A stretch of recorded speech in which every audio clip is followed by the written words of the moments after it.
Now it's time for a question from the audience. Hi, Chani. I have a question about difficult transitions. I wanted to know how you prepare for things that are especially lighting up your chart and seem to be challenging transits, just in the mundane world too.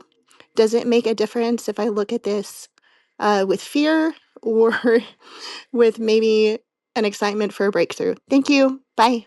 Yes, we should always remember that however we look at things colors what they are. It impacts what it is, right? So if I look at something with a lot of fear, I'm going to be looking at something that is scary. I'm going to be looking at something as if it's a monster or as if it's something to fear. If I look at something as an invitation to get curious about how this thing will impact me, then that could be a gateway into understanding what it actually is. I always say, don't read into the astro, read out of it. Don't read into the astrology. Don't assume that you know what it is. Don't assume that you even understand what your chart is saying about your life. There's some key points that we can be like, okay, yes, that is correct. And that's how that impacts me. And that is the area of life I want to go towards. But let it also be a mystery. So when you see really difficult transits coming up for you, or what you would consider difficult, like, a Mars-Uranus situation doesn't look very kind or easy or soft. A Mars-Saturn situation doesn't look so easy or kind or soft. A Pluto situation doesn't always look like it's going to be a joyride. And maybe it's not going to be, but that doesn't mean it's bad. And it certainly doesn't mean what I'm projecting onto it. And I think if the astrology leaves you feeling afraid or feeling like you should be afraid, then it might be time to put it down for a minute and just focus on what you can do.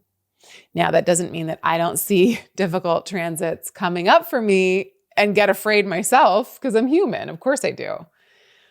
But I always have to remember that some of the most difficult astrology brings about the most potent, powerful, life-altering results. My wife always reminds me of this. Like every time I see something coming, I'm like, oh no, what's that going to happen? And she's always like, you know what? I like that aspect. I like this really difficult kind of thing.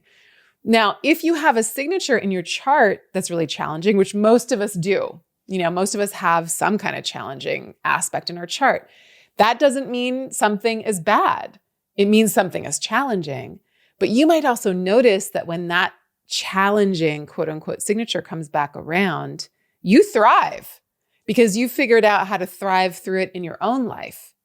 You know what I mean? We all come from different experiences. And so when we go out into the world and we re-experience something that is familiar to us, we can be like, yeah, that's not great, but I'm not surprised.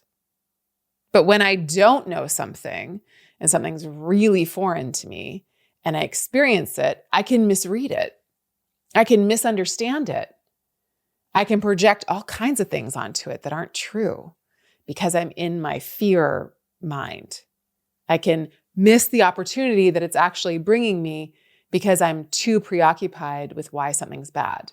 Now, I'm not saying that bad things, absolutely bad things don't happen to us, because they do. That's life. That's this world. It's all out of our control to a large degree.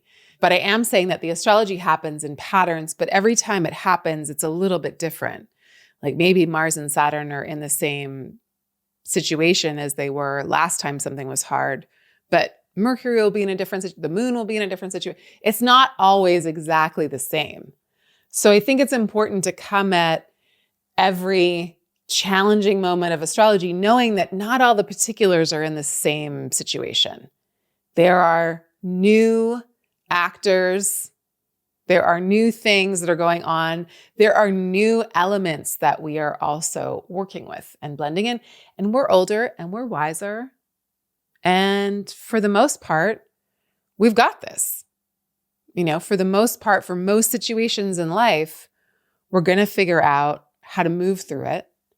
And we're going to find a way to learn from it. And that is the most important thing. Because I've wasted a lot of time in my life fearing things.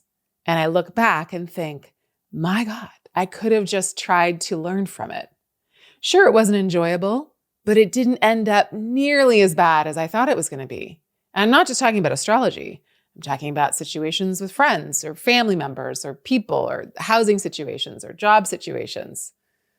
So if you can think back on your life and think about how many things you feared that you didn't need to fear, how many things you worried about that you didn't need to worry about, how many things you misconstrued because you just didn't know any better yet, and realize that you could be doing the same thing with upcoming astrology. And I could too. We all can, right? So it's all about being like, okay, what is this going to be? We are all so vulnerable, like we are human beings. We are vulnerable to a lot of different elements and a lot of different things. And we construct these lives that try to make us invulnerable, but we're not. And so looking at the astrology can sometimes make us feel like, oh no, how am I going to control this? And the point is that we don't. We show up for it and we see what it is. And that takes a lot of courage and a lot of intention and a lot of skill building, right? We have to build skill to be able to do that, but we can. And I think that's what we need to do, especially when we're engaged with an art form, a wisdom tradition that tries to look into the future. Its whole thing is prediction. I mean, that is what astrology is. It's about looking at the quality of time we're living through and trying to figure out how to best manage it. So I say all that to say is like, it's a very human thing. I do it, you do it, we all do it. We'll all try to help ourselves and each other not do it as much.